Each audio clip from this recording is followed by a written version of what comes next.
Okay, good morning, everybody. We are really happy to have you for today's webinar, which is working with gender-expansive and transgender children, presented by Darlene Tando. This webinar is hosted by the California Evidence-Based Clearinghouse for Child Welfare, commonly referred to as the CEBC.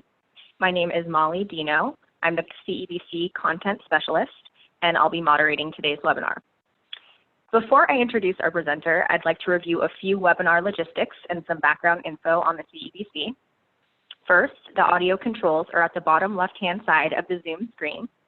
We've muted attendees, but you can still test your audio connection and select what speakers or headphone you want to use. We will not be using the raise hand feature during this webinar. If you have questions for the presenter or the CEBC during the webinar, you can submit them using the Q&A section at the bottom of the screen. We will save your presenter questions for the questions portion at the end of the presentation. Please note that this webinar is being recorded and will be archived on the CEBC website for anyone to view within the next few days, along with the PowerPoint slides. You will receive an email when the recording is posted. Lastly, at the end of the webinar, you will be directed to take a brief feedback survey so that the CEBC can improve our webinars and make them as useful and relevant as possible. You will also receive an email with a link to the survey shortly after the conclusion of the webinar. For those not familiar with the CEBC, the majority of our work can be found on our publicly accessible website, cebc4cw.org, where we review the evidence for about 500 practices relevant to children, youth, and parents involved or at risk for involvement in the child welfare system. The CEBC website currently has programs in 50 unique topic areas such as mental health, parent training, anger management, substance abuse, and many other areas relevant to child welfare. Anyone can access and explore the information and materials on the CEBC website, and we encourage you to do so if you haven't already. The CEBC is funded by the California Department of Social Services, Office of Child Abuse Prevention, and operated by the Chadwick Center for Children and Families at Rady Children's Hospital in San Diego, California. And now I would like to introduce our presenter, Darlene Tando, licensed clinical social worker, has a private practice in San Diego, and has been working with transgender youth and adults since 2006. Darlene provides consultations and ongoing therapy for gender-expansive and transgender children, adolescents, and adults. Darlene writes a gender blog on which she writes about all things gender-related. Darlene is a proponent of the informed consent model and believes the individual is the expert on one's own gender identity. She believes it is her role to support the individual and family to assist in making one's journey easier. Darlene is the author of the book, The Conscious Parent's Guide to Gender Identity, a mindful approach to embracing your child's authentic self. So Darlene, now I will let you take control of the slides and pass it on to you. Okay. Great, thank you so much. Hello, everyone. Thank you for joining me this morning, and I'm so happy that this was already planned to be via Zoom, because if it wasn't, we probably would have moved it to that way. And so I want to, she mentioned my book. I wanted to say that this is available on Amazon, and I will be referencing parts of it throughout the talk. And the Conscious Parent's Guide is a series of books for parents working with kids about various topics. And they approached me to write this based on my blog. And they gave me about 2 months to do it. I knocked it out in about 3. And so that's been helpful as far as supporting parents and covering a lot of information that I might otherwise have to cover in a lot of different sessions. And so we're going to start with a poll question to find out who's in the audience. Okay, so I'm going to go ahead and launch this so you can all vote and give us some feedback.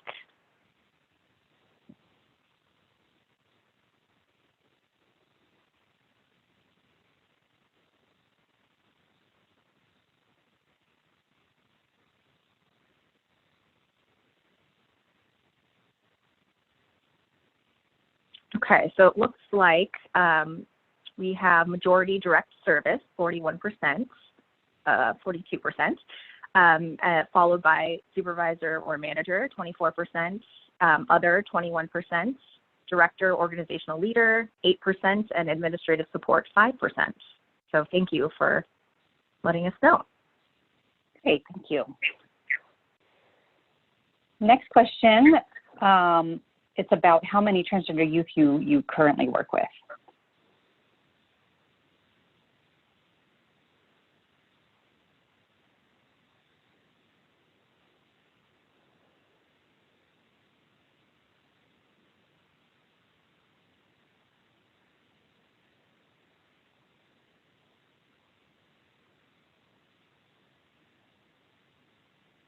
Okay, let's see. Numbers are still coming in.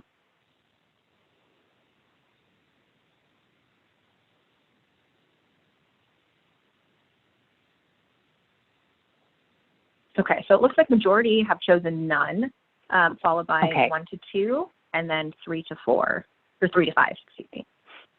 Okay, great. Thank you. Okay. I will say that I am not able to utilize the chat feature right now, and the chat is up in the middle of my slide, so I may have trouble reading a couple, but I can't get the mouse to close that out. Okay, moving on. So first, we're going to start with a foundation of understanding, and I know for many of you, this will be a review or maybe expanded upon information that you already have. These are 4 spectrums that are used to describe various elements of human experience. And I will say that there are a lot of limitations to this model because these show very linear and very binary spectrums, which is not really representative of the complexities of these spectrums. However, I do think that these spectrums are useful in helping people understand how these spectrums can be different, but also how they interplay. The first spectrum is in regard to assigned sex, and so that's usually based upon anatomy or external genitalia. Assigned sex can also relate to chromosomes and hormones. On one end, we have male, on the other end, female, and in between, intersex. Anyone can land anywhere along the spectrum. The second spectrum is the one I'm going to be talking about the very most today, gender identity, or the psychological sense of self. On the left-hand side, you'll see man. On the other side, you'll see woman. And in the middle, you'll see genderqueer, bigender, agender. Anyone can land anywhere on and beyond this spectrum. And then underneath, you'll see a line that indicates gender fluidity, and that means that people can move back and forth along this spectrum. The third spectrum is in regards to gender expression, or how someone communicates their gender. On the one end, we have masculine, on the other, feminine, and in the middle, androgynous. Anyone can land anywhere on or beyond the spectrum. Additionally, people can be gender fluid in their gender expression as well, so changing based on how they're feeling that day. Sexual orientation is the fourth spectrum, and many people conflate sexual orientation with gender identity, or attribute more of one spectrum to the other. Sexual orientation is separate from gender identity. It's in regards to the erotic or romantic attraction that someone might have for another person. And so on the one hand, we have attracted to women, on the other attracted to men, again, very binary view of gender, and in the middle, bisexual, asexual, which also includes pansexual. So someone could be related to, quote unquote, both genders, but that's, again, a binary view. And under that is the pansexual umbrella, meaning someone could be attracted to someone regardless of gender, and then asexual is not being attracted to anyone at all. Of course, anyone can land on or beyond this spectrum. And so sexual orientation is different from gender identity, but it's related to it in that it's not only about who you are attracted to, but how you want the person you are attracted to see you. So if someone is not seeing you for your authentic gender, that is going to disrupt the romantic or erotic interplay. This is something that I had created that's a little bit different because I wanted to move away from the linear binary spectrums. And so I put the person in the middle, of course, focusing on the individual, and then having the elements branch off of them. So it puts some more neutral options at the apex. For example, you can see on the right, androgynous is at the apex of gender expression, and masculine and feminine are on either side. So this slide shows about, 8 combinations of how someone might land on these parts of gender identity, gender expression, sexual orientation, assigned sex. And so you can see that there's so many different possible combinations. And if we did combinations of every single thing that was out there, we would just have one big black circle. These are some terms I'll be using, and I want to make sure everyone understands those. Cisgender means having an assigned sex that is in line with one's authentic gender. So in other words, someone who is not transgender. Assigned sex is the term we use for the sex that initially goes on one's birth certificate, and it's based upon perceived anatomy. We used to use the terms natal or biological, but now we say assigned because that's implying that someone was something from birth, but they were not. They were assigned that based on what others thought. So one might say assigned female at birth or assigned male at birth. One's assigned gender is the gender they were presumed to be at birth based on sex or assigned sex.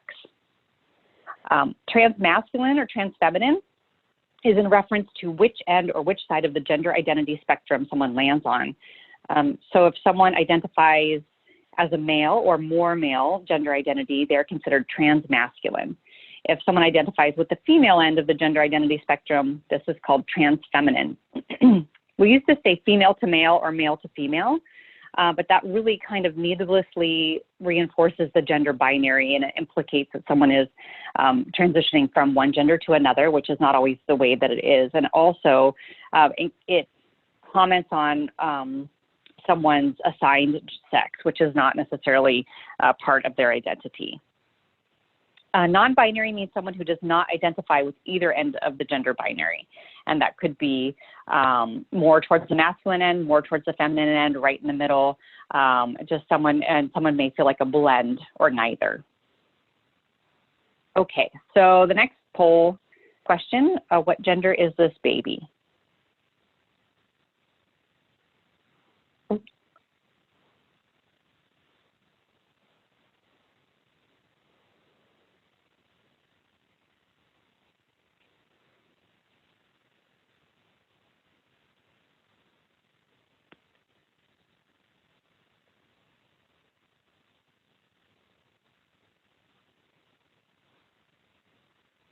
Give you guys a few more seconds, a minute or so to finish answering.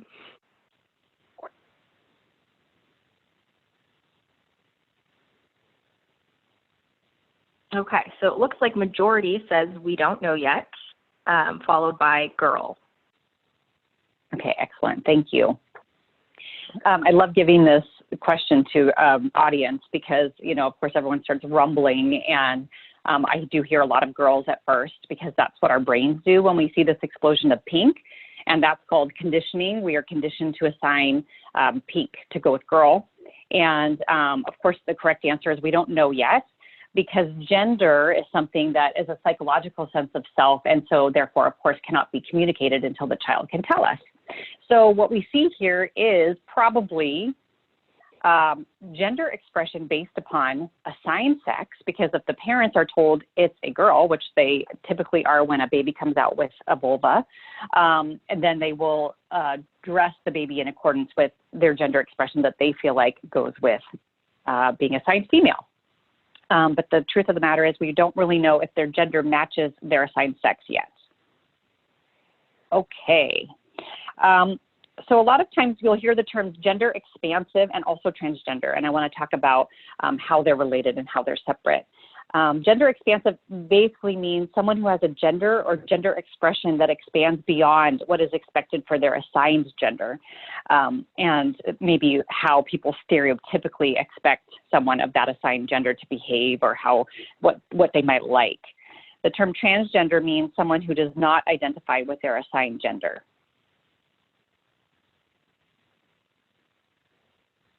All transgender youth are gender expansive, but not all gender expansive youth are transgender. Molly, can you still hear me? Yes, I can. Okay, it's my circling saying join a meeting, so I'll just ignore that. Okay, so let's see. Yeah, your screen is no longer being shared. Okay. I don't know why it says join a meeting and it's got the circling. Okay, let's see.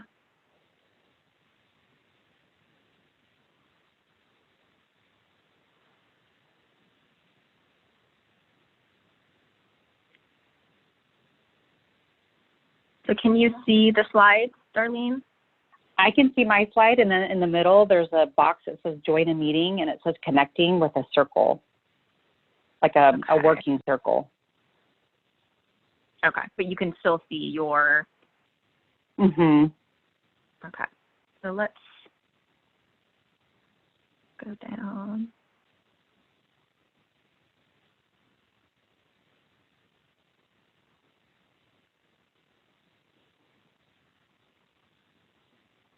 Okay. If you can still see your slides, we should be okay. And do you think the participants can see that as well? Yes, let me see.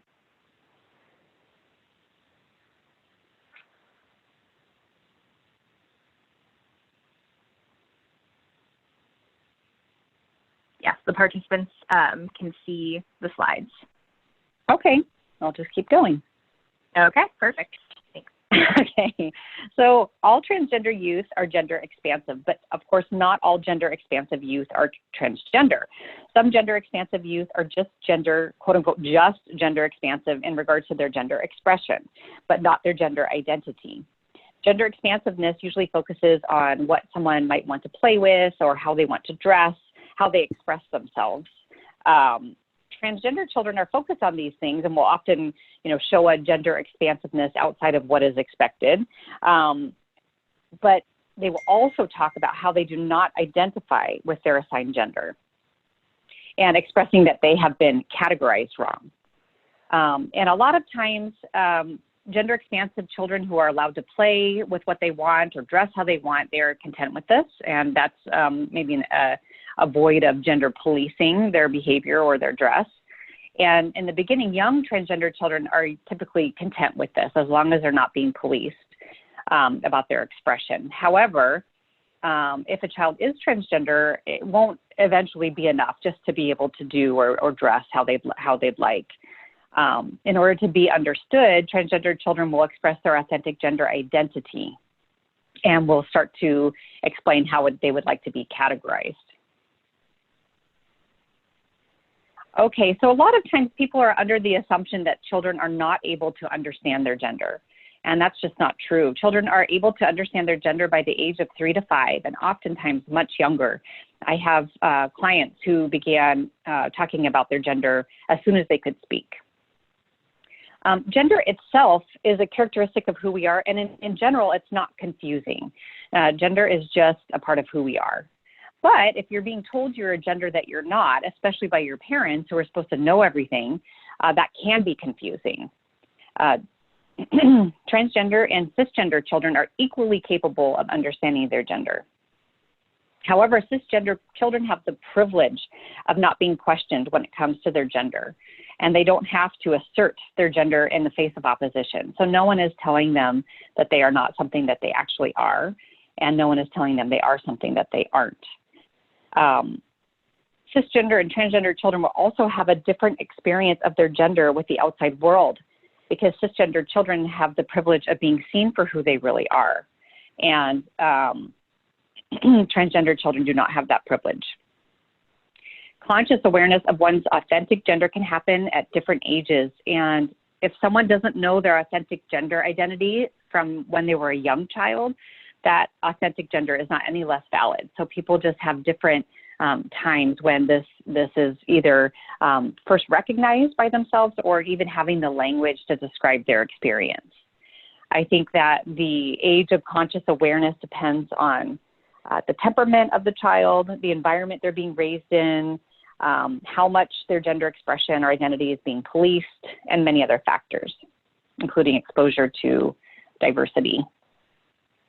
Okay, so a long time, historically, everyone thought gender was the same thing as sex. Some people still do. The assumption is that we could see one's anatomy and we would know what sex they were, and that would mean we knew their gender. But now we know more, and we know that one's authentic gender may or may not align with one's assigned sex. Kids are very concrete, so sometimes when the assigned sex is based on genitals, that makes a lot of sense to kids. And so that can create confusion for kids who are trying to understand their authentic gender identity, which is actually kind of a abstract concept, especially that one's authentic gender may or may not match someone's assigned sex. So even the concreteness of genitalia convolutes understanding of gender and sex for some adults. So it's really important that we give kids language to describe other concrete things instead of genitalia. So focusing on other body parts like one's heart and one's brain, and that gives them the language to describe how they authentically feel. So in my practice, I use hearts to represent how kids feel and brains to represent how kids think in regards to gender. And this can help distinguish between a gender-expansive child and a transgender child, because someone who is quote-unquote just gender-expansive may not necessarily say they have the heart and brain of a gender other than their assigned gender. Okay, so this is a worksheet that I had created, and it's available on my blog to download and print out, and anyone working with gender-expansive or transgender youth is welcome to use it. I read this to the children, and then when you do the worksheet part, you'll want to poise your pen over the blank and ask the child to answer, and you don't respond or give any recognition to the answer as you go along. And then at the end, you can process the answers with them, just so that there's no leading. And so it says, gender is a very special word that describes if someone feels like a boy, a girl, both, or neither. Gender is beautiful. It can be all one color, a mix of colors, a blend of colors, or a little bit of every color. Some people think when a baby is born, you can tell their gender by looking at their bodies. You can't. You can only know someone's gender when they can tell you how they feel. Your gender, feeling like a boy, girl, both, or neither, is how you feel inside your heart and your brain. Some people have the heart and brain of a girl. Some people have the heart and brain of a boy. Some people feel like both a boy and a girl, or a blend of these genders.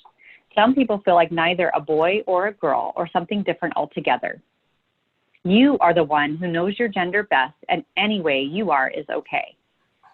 When I was a baby, people thought I was I have the heart of, I have the brain of. If I had it my way, people would treat me like a boy, girl, both, or neither.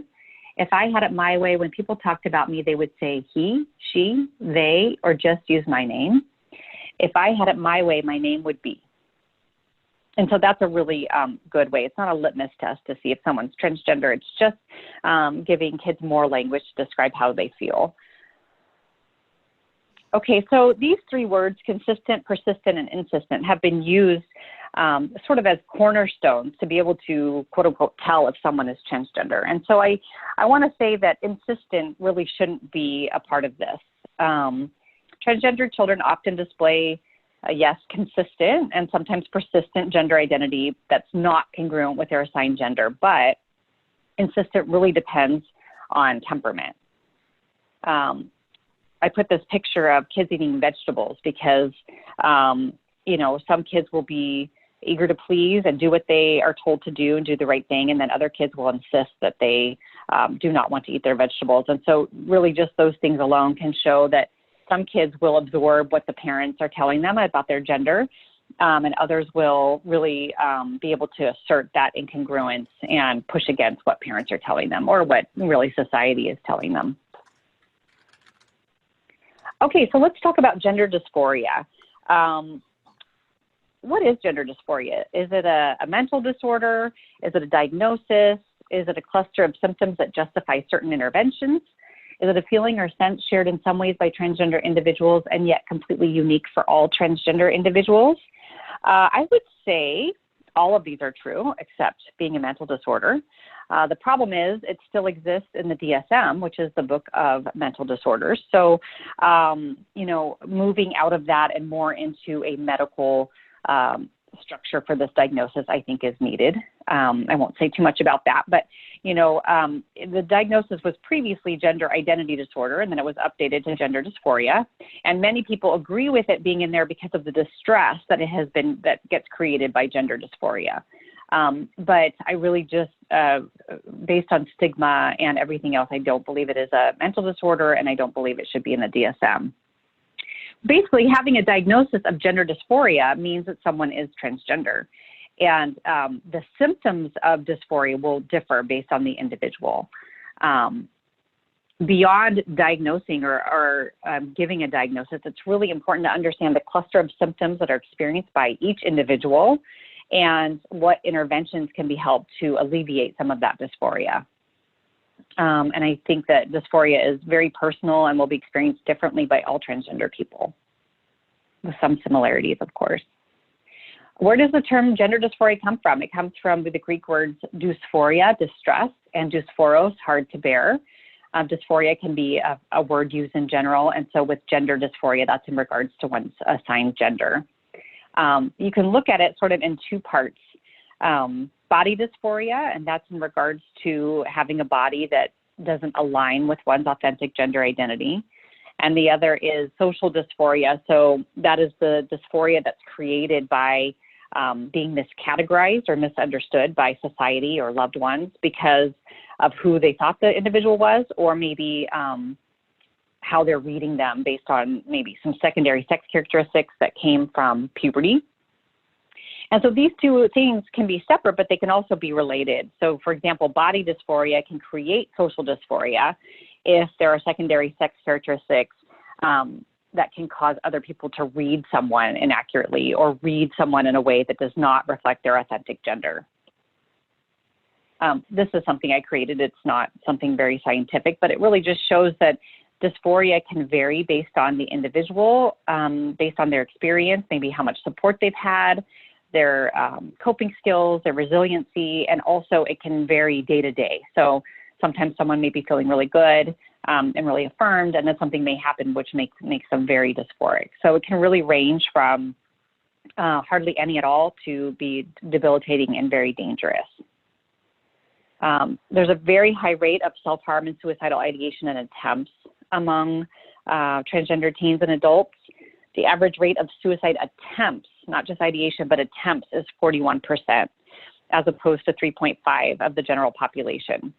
I do think that getting affirmation and support from family is hugely important, but it's not the only piece. I think sometimes that's a misconception because the dysphoria, even with family and school support, can still exist. It does still exist. It will be part of the journey. And so that's the part that can become dangerous. That said, if someone is extremely dysphoric and does not have affirmation or support, then it will become much more dangerous. The degree to which someone experiences dysphoria can also be influenced by existing mood disorders, such as anxiety and depression, life circumstance, and their access to resources or interventions. So for a long time, and even present day, professionals would wait to diagnose someone with gender dysphoria until they were in enough distress. Just because someone is not in a lot of distress doesn't mean they are not transgender. What makes someone transgender is having an authentic gender identity that does not line up with their assigned gender at birth. I had a mom come to me with her child who had been asserting a different gender identity for many years. And when she took her daughter to a professional, she was not diagnosed with gender dysphoria. And the professional said that it was because she was not in enough distress. So eventually the mom and the child made their way to me, and it was clear that the child was authentically female and was transgender. And so the distress wasn't what was needed to help us understand this child's authentic gender. It was the very clear assertions of her gender. This painting in the middle of my slide is done by one of my very talented clients, and I am actually including a lot of art from him. And the quote is in regards to how he felt as a child. This painting is about when I was growing up and I wasn't sure about my gender at first, more like the area of not knowing what pronouns I wanted. I'm not sure how she makes me feel, and I don't know who I am, and I don't understand my identity yet. So,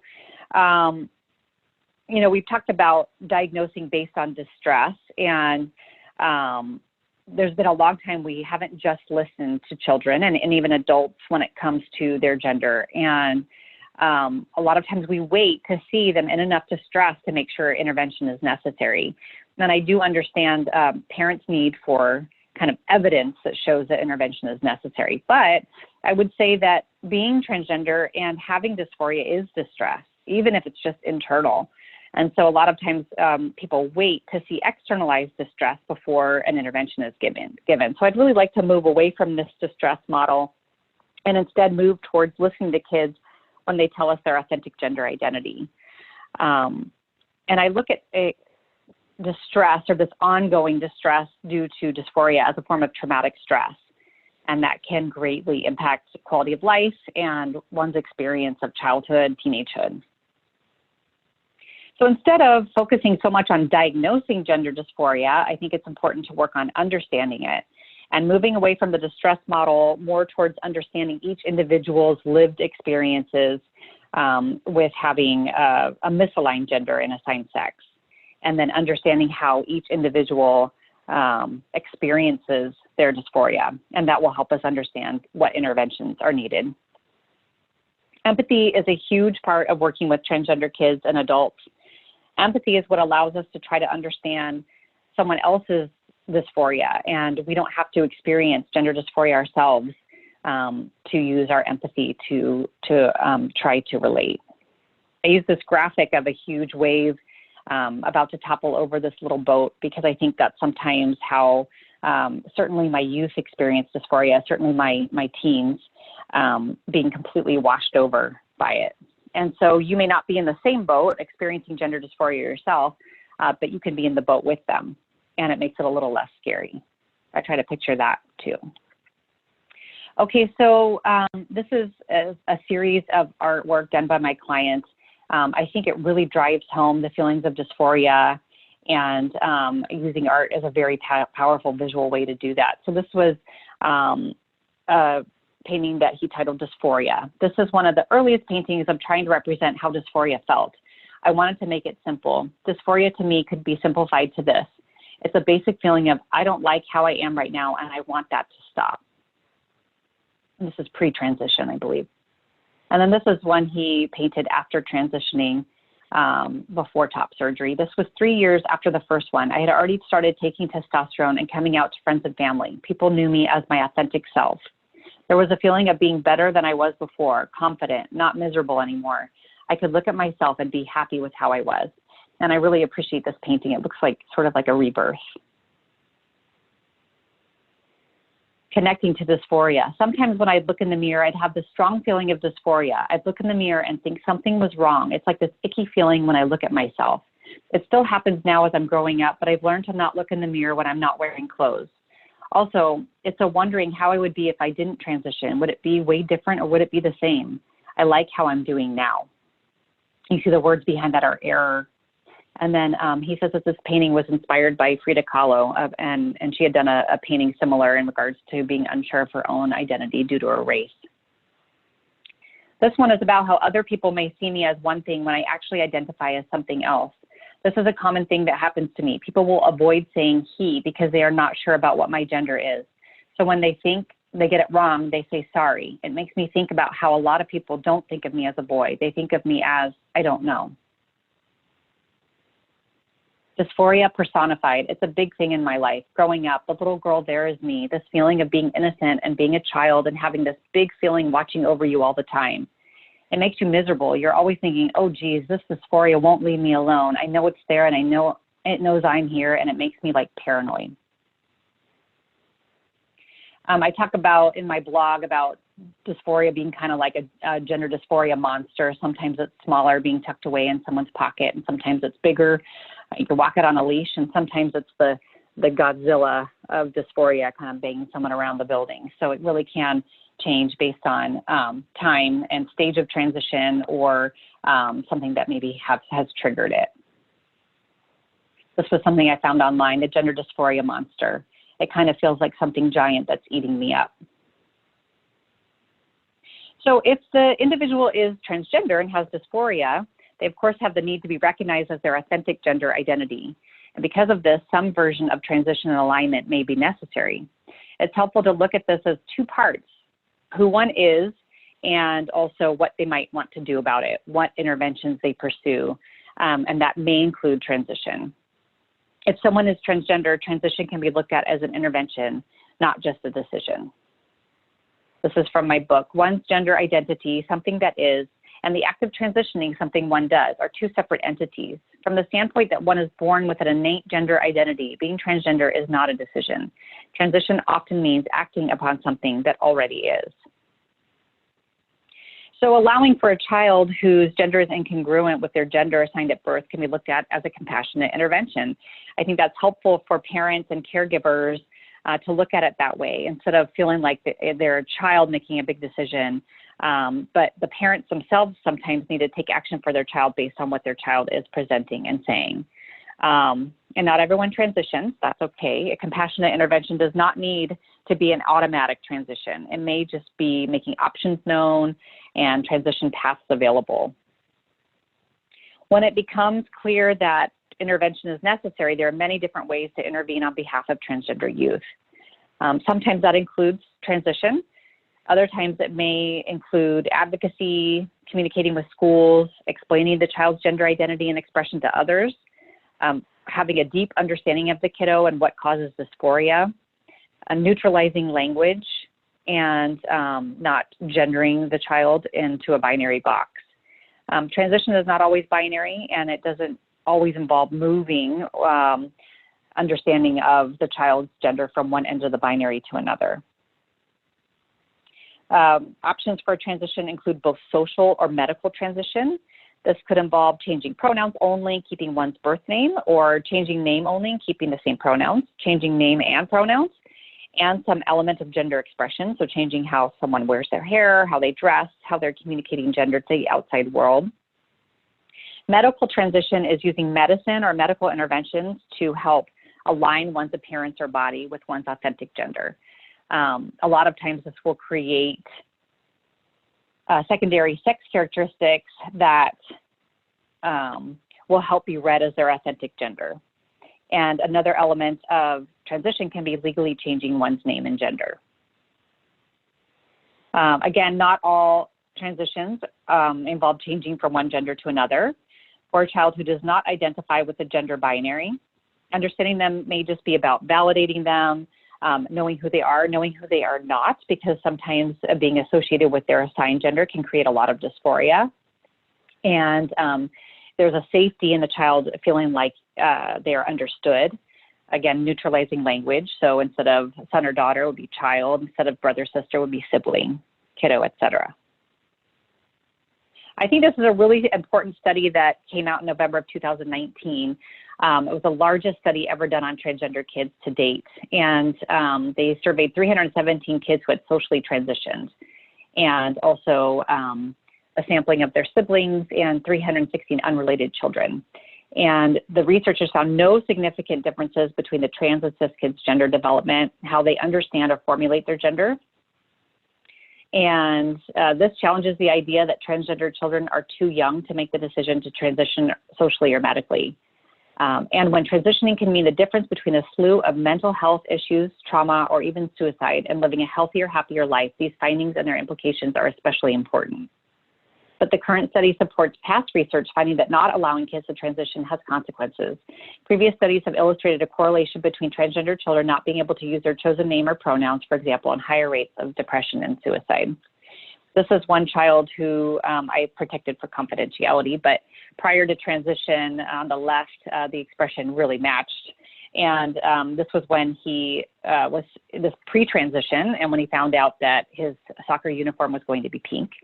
And when he was asked why he never smiled, he would say, "I don't know."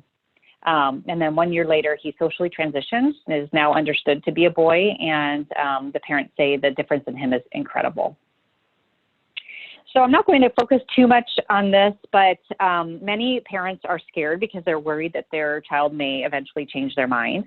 I think that part of this is because they themselves may not be able to understand how it might feel to have gender dysphoria or to need to transition. There are a lot of scary, but very flawed statistics out there about children who don't persist in their asserted identity. And the reality is that most children and adolescents who assert their gender identity in childhood and adolescence will continue to do so in their later years. So best practice is to support and to follow the child's lead in regard to their gender identity. If a course correction is needed later, then professionals and parents could support them in much the same way as they did in the beginning. Some journeys are very linear and kind of follow a straight path, and others are very winding and maybe evolving understanding gender over time. So what's the treatment for dysphoria? You know, a lot of times people are referred to therapy for gender dysphoria, which I think can be hugely beneficial. But I liken this to a severed leg analogy. So let's say someone has a severed leg. There are a lot of interventions for this: emergency care, pain medication, surgery, prosthetics if needed. And so what if, instead of giving someone with a severed leg these interventions, we told them to go to therapy to talk about how they feel about it, maybe go to group therapy to talk to people who also have severed legs, and also they require a letter from a professional saying they are of sound judgment in mind to decide on what medical interventions they would like to deal with this. And so dysphoria, especially I'm talking about in prepubescent with hormone blockers and also hormones for adolescents, there is treatment available. There's hormone blockers, there's hormones, there's surgery. And so a lot of times instead they're sent to therapy to talk about how they feel about their dysphoria, group therapy, maybe talking to other transgender teens to talk about this. And then they also need to get a letter to say that they are of sound judgment in mind to get the medical interventions that they require. And so I don't want to downplay the importance of therapy. I think it can be hugely beneficial for someone dealing with dysphoria, but I think it has to come in conjunction with access to medical interventions that alleviate dysphoria, lessen dysphoria, and also help someone be read as their authentic gender. A lot of times my role, I think, is to give hope that there will be eventually a way to access these interventions, and I think that can decrease self-harm and suicidality. And so a very quick summary of medical interventions include hormone blockers before puberty and during early puberty to block the hormones associated with one's assigned sex, and that prevents or pauses the development of gender markers that are incongruent with one's gender identity. And I think that can be a huge role in lessening gender dysphoria. Later, as the child gets older, or as in early teenagehood, hormones can be taken that initiate puberty and gender markers of one's authentic gender identity. Surgery is also available for someone who identifies as transmasculine and had a female contoured chest develop. They will need a male contoured chest and or a more masculine chest constructed, depending on how they identify. Bottom surgery is available for well, the standard is of 18, but sometimes that can happen sooner. And the hormones, you know, I had a client say that this sort of prevented the blue screen error from coming up in their brain. So once they were on the right hormones, they stopped feeling like their brain was having this error. So I want to say that much of what I say today in this talk comes from a very westernized perspective, and it really values a child's free will and independence. And family's culture will impact that a great deal, not only how they view gender expansiveness and how they respond to it, but also how much free will a child is given, maybe how much free will a child is given to assert their authentic gender identity. Parents of gender expansive or transgender youth will be influenced by cultural influences and also maybe advice from elders, and how much they take that advice into consideration also depends on the culture. It also influences how much they trust mental health and medical professionals, if they will even seek advice from these folks, and then also how they may receive recommendations given. So I'm not going to go through this, but I want to give it as a resource that this is the general guidelines managed by the World Professional Association for Transgender Health. It's been updated many times over the years. We're now in version 7, and they are currently working on a version 8. And it's really gone from pathologizing being transgender and having the individual prove their state of mind, prove they're being transgender in order to access resources, to being much more supportive and based on an informed consent model. So I'm going to leave these slides in here. You can go back to them later if you would like, or the entire standards of care are available online. It's based on informed consent, that people know their gender, and if they're considered competent, they can participate in their medical decisions. So there's criteria for hormone therapy. This is actually for an adult. These are the effects of masculinizing hormones, so testosterone. This is about estrogen. And then this is the criteria for hormone blockers. and they want to see a history of gender dysphoria. And if their symptoms worsened at the onset of puberty, of course, the goal is to catch it before it starts. And then it does note the risk of withholding medical treatment for adolescents that could promote abuse and stigmatization and creates more psychiatric distress. One thing I wanted to say before we wrap up and do questions, I wanted to mention rights that transgender kids have in school. AB 1266 is a bill that allows transgender students to participate in activities, programs, and facilities based on their authentic gender identity. This means that in public schools, kids are allowed to use the bathrooms and locker rooms in line with their gender identity, not their sex assigned at birth. And sometimes they are told otherwise by people who just don't have the information. Also, a youth's name and gender marker may be changed in the school's electronic record prior to legal name change. A lot of schools will say it has to be legally changed before they can do that, but that is not true. Any name that the child sees daily when they log into something like PowerSchool should be their chosen name and not their birth name. And I have two great resources listed here. One is Gender Spectrum's Schools in Transition that can be provided to schools when they're having a child go through transition. And then also ACLU's Know Your Rights, a guide for trans and gender nonconforming students, really outlines what they're able to provide to transgender students. Some practical applications, just to review, you want to always use someone's correct pronouns and names. It may be hard at first if you knew the child by a different pronoun at first, but it's very important that you're showing you're trying and recognizing their authentic gender. If you don't know the pronouns, you can say, what are your pronouns? We used to say, what are your preferred pronouns? And then we realized that's really minimizing someone's authentic gender. It's not what they prefer, it's what they actually are. And you can say, what name do you go by? The appearance of the individual is not as important as who they have told you they are. So sometimes that can create a cognitive dissonance if you're reading certain things as a certain gender, but it's crucial for youth to feel heard and seen. And so using the pronouns that they've asked for can make them feel safe with you.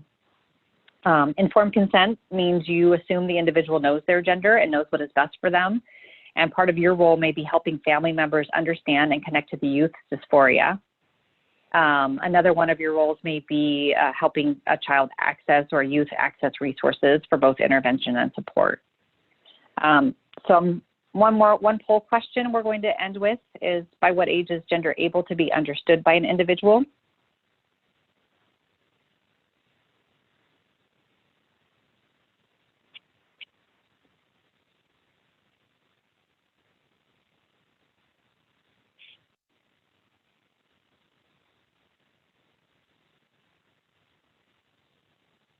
Okay, so it looks like we still have some more answers coming in. We'll give it a second.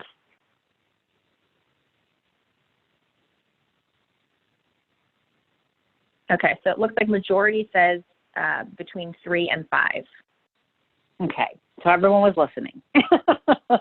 I put this in because not only to test whether or not people are listening, but a lot of times people will think that someone has to be an adult to understand their gender, and that's just simply not true. And so that really calls into question a lot of times talking about interventions. So I want to thank you so much for having me. I know that was a lot of information to pack into 45 minutes. I appreciate your attention and your time. Again, this will be available online if you need to go back and review it. And I wanted to open it up now for questions. Okay, so I will go ahead and read you some questions that we received. Okay. So somebody had said, I thought the diagnosis of gender dysphoria was only for clients that were reporting distress. Should we be applying this diagnosis to those clients only because they are transgender, correct? I think the answer will depend based on who you ask. So this is my opinion, and it is based on my 14 years of working with transgender individuals, that someone does not have to be in a great deal of externalized distress to be diagnosed. I don't use the DSM diagnosis. In fact, I never have. I had an agreement with Rady Children's Hospital that as long as I put in my letter that the child was transgender, I didn't need to use the DSM diagnosis because I felt it was so stigmatizing and saying it was a mental disorder. So now, as we move forward with insurance, the code for accessing the hormones and that sort of thing is now in the ICD-10, and I use that diagnosis, which is a much more medicalized view of basically gender dysphoria with the need for medical intervention. Okay, great. The next question is, do you use both gender expansive and gender creative terminology? I don't usually use gender creative. I don't think there's a problem with that. A lot of times people would say gender nonconforming, and I moved away from that just because it was so based on society's expectations. And so not conforming or conforming based on society. But gender expansive really, I feel like, gives it sort of a more positive, expanding maybe beyond what society expects, but also, expanding beyond constraints or something that maybe is looked at sort of in a box. So expanding beyond that. But gender creative, I think that could be more in regards to gender expression, not necessarily identity, because, identity is not based on creativity. But I don't think that's a problem for gender expression. Okay, great. And then how do you see the difference between terminology and treatment in children versus teens? That's a good question. Young kids are so concrete that I have to use very concrete language. And we focus a lot on the hearts and the brains. I don't do that with my teens, of course. They have much more complex language. They can understand the fact that they were never the gender that they were assigned. Young kids don't have that yet. Young kids will still kind of incorporate their gender assigned at birth based on their assigned sex. And they'll say, oh, I was born a boy, but I'm really a girl. Teens won't say that. They know that they were never a boy. So they'll talk about that their authentic gender always was the way it was. Teens know the term dysphoria, and we talk about it a lot. And so I'll say, how's your dysphoria? And they'll answer, and we'll explore like how it's been managed or what they're using to cope with it, that sort of thing. Young kids, I'll say, if I say, how's your dysphoria? Some of them will say, what's that? Because they don't have the language to describe that feeling. And a lot of times they're not in a lot of symptoms of dysphoria as long as they're being affirmed. So they're, typically as long as they're being recognized for their authentic gender, there isn't a lot of dysphoria. Sometimes kids who transition young will experience the dysphoria later. And so it's a little bit of a reverse order of intense dysphoria. Okay, great. Next question, do insurance companies help cover costs of therapy for gender dysphoria or for the medical interventions? Yes, thankfully. In California, I don't know, I think most people here are in California, right? It became law to cover medical transition for people experiencing gender dysphoria in 2013. So prior to that, hormones and surgeries were out of pocket. And so since then, any California-based insurance has to cover medical interventions, making it medically necessary based on gender dysphoria. And that's not necessarily just distress. It's about having a misalignment of gender identity and assigned sex. And as far as therapy, yes, it's the same thing. Insurances will cover. I don't always use the diagnosis. Sometimes I use something else that's going on for the client. But yes, they will reimburse for it based on that diagnosis. Great. Okay, next question is, who changes the youth's name, the parent or the student? I'm sorry, can you repeat that? Sure. Who changes the youth's name, the parent or the student? Oh, that really depends on the family dynamics, I think. Oftentimes, young kids and older kids will come up with their own names. And some parents are very clear with the child that they named them the first time and they'd like to name them again. And again, depending on temperament, the kid will either say, absolutely not, this is the name I'm going to have the rest of my life, I'm picking it, or they will say, okay, I can understand that emotional piece for you and go ahead. So it really depends on the temperament and the family dynamic. I've had some little kids who land on a name and the parents kind of give me a look like, oh, don't worry, we'll change that one. And then, the next time they come back and I say, so what name? And it's the original name that the child had decided on, because sometimes when that name really feels like it fits or feels like it reflects who they really are, they aren't real flexible with that. So it really just depends. And then legally, of course, the parent has to sign off on that when they legally change it with the courts. Okay, great. Another question is, do you have experience working with gender-expansive youth with histories of sexual abuse? Yes, I do. I think that gender-expansive youth that I work with and transgender youth have the same percentage of sexual abuse in their history as the general population. And so you might see that occurrence about the same rate as anyone else doing therapy with children. Okay, great. How do you see the role of early childhood educators in supporting families and children to discover their authentic gender? I think really having this understanding that young children can know their gender from an early age, and it's okay to listen to them. And while parents are typically poised to be in the role of teacher, that really this is something that children have to teach their parents. And so having the educators affirm that for the parents can be really relieving. And to just normalize the fact that some kids come to us with not aligning with their assigned sex. And so knowing that that's a possibility and being open to that, I think is really important. Sometimes when I see parents in my practice, they're needing that affirmation that they're doing the right thing by listening to their kids. So a lot of times they've already acted upon that, or they've already really heard the kid, but they needed someone to say, yes, it's okay to do this, and yes, it's okay to change pronouns and to reflect who they really are. Of course, again, this is a very westernized way of looking at it. Even in California, we're kind of in a bubble on how responsive parents and schools are to these kids. Yes, and on that note, you mentioned something about how this viewpoint is incredibly westernized. Have you found any interventions that work better with more Eastern or immigrant cultures?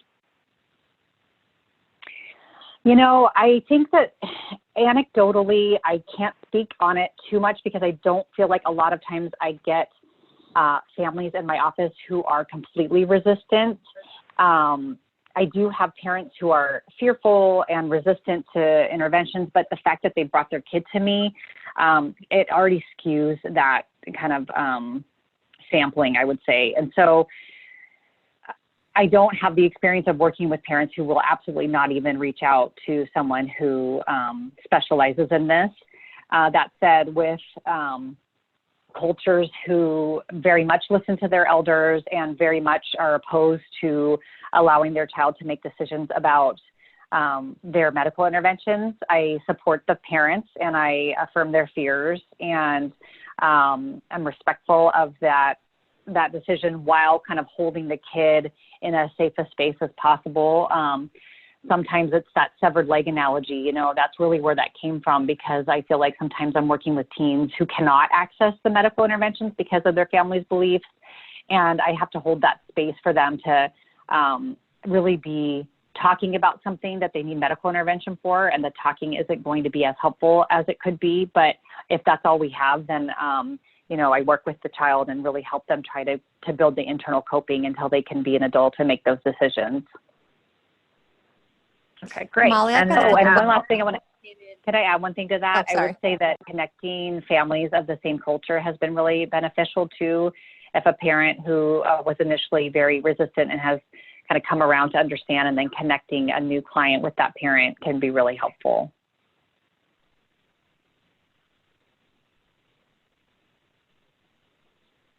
Great. Great, Molly. I have a couple of questions that came in over the chat box. Can I just ask those really quick? So someone asked about, are medical interventions permitted for youth in foster care? And if so, which ones? Good question. Yes, they are. I'm trying to think of my past experience with that. I believe it has to be court ordered, and the the child's assigned social worker takes that to the court, and then the judge has to sign off on that. Okay. So I don't And then believe it's also the foster parent's choice. Okay.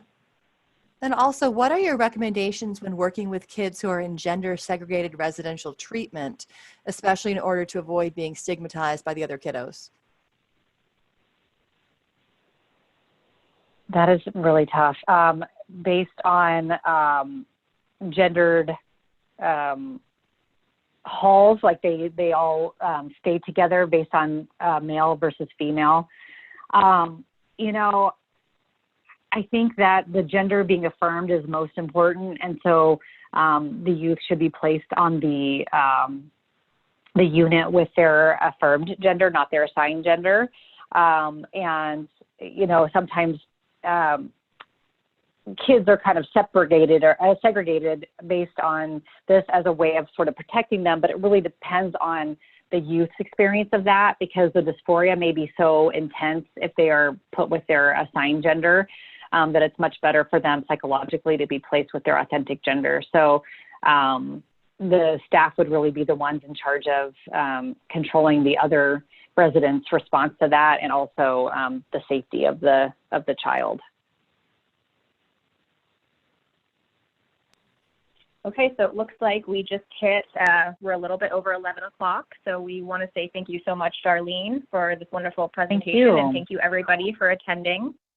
If you guys have any other questions, you can see our contact info is up on the screen. And be sure to look out for an email with the survey about this webinar. And you will find a certificate of attendance at the end of that survey. So thank you, everybody, and have a wonderful day. Okay, thank you. You too. Bye.